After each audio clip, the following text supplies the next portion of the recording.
beralih ke perkembangan banjir di Kota Tinggi Johor. Setakat pukul 4 petang tadi, keadaan banjir di sana belum menunjukkan sebarang perubahan.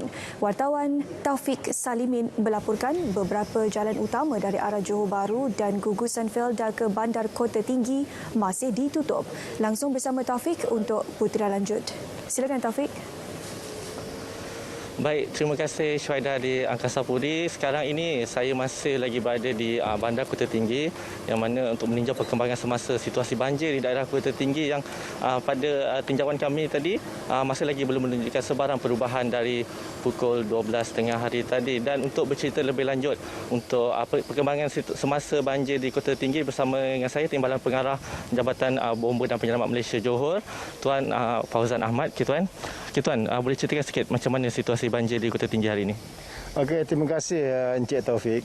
Untuk makluman, pada ketika ini di Kota Tinggi, trend air didapati sedang meningkat. Ini disebabkan ada dua faktor.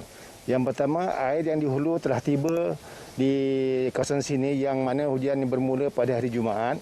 Dan yang kedua dia, paras air laut, pasang surut dia juga telah menyebabkan air lambat untuk mengalir keluar ke dalam laut. Ini menyebabkan kedudukan air di kawasan Kota Tinggi ini semakin meningkat, di mana pada hari ini daripada tengah hari hingga sekarang ni kenaikan sebanyak 0.3 meter. Dan kita jangkakan juga pada pagi ini, pukul 2 pagi ini dijangka air laut akan pasang setinggi 2.4 meter lebih kurang, dan ini mungkin akan menyumbang kepada kenaikan yang lebih tinggi air di kawasan Kota Tinggi ini, dan sudah pasti banyak kawasan-kawasan baru akan terjejas dan banyak kawasan yang berbahaya akan kita tempuhilah. Okey Tuan, macam mana dengan operasi bomba untuk menyelamatkan penduduk-penduduk terjejas di Kota Tinggi?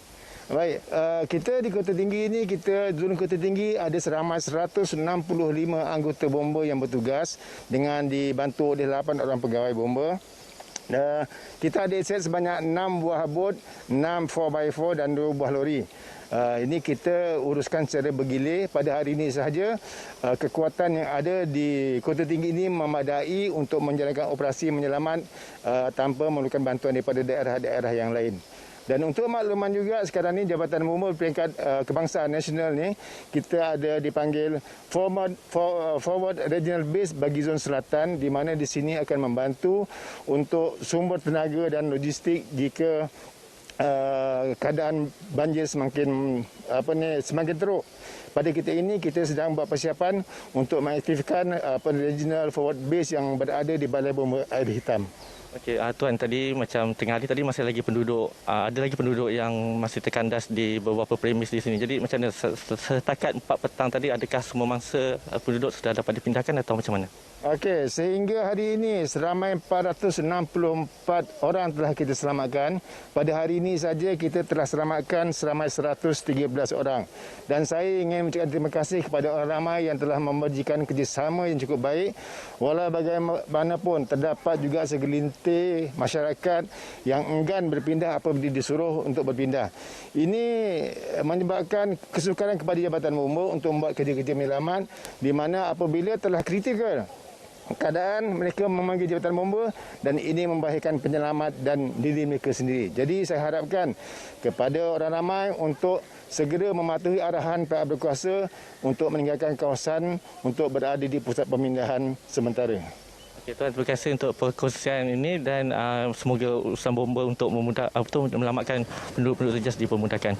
Okey, apapun ketika ini keadaan, apa yang saya boleh kongsikan juga, keadaan di Kota Tinggi terkawal, di mana bomba dan juga polis dan juga Angkatan Pertahanan Awam sedang giat melaksanakan kerja-kerja pemantauan bagi memastikan tiada sebarang kejadian tidak diingini berlaku, dan operasi di semua PPS di Kota Tinggi juga berjalan dengan lancar. Masing-masing sudah menerima bantuan makanan untuk kehidupan mereka pada hari ini.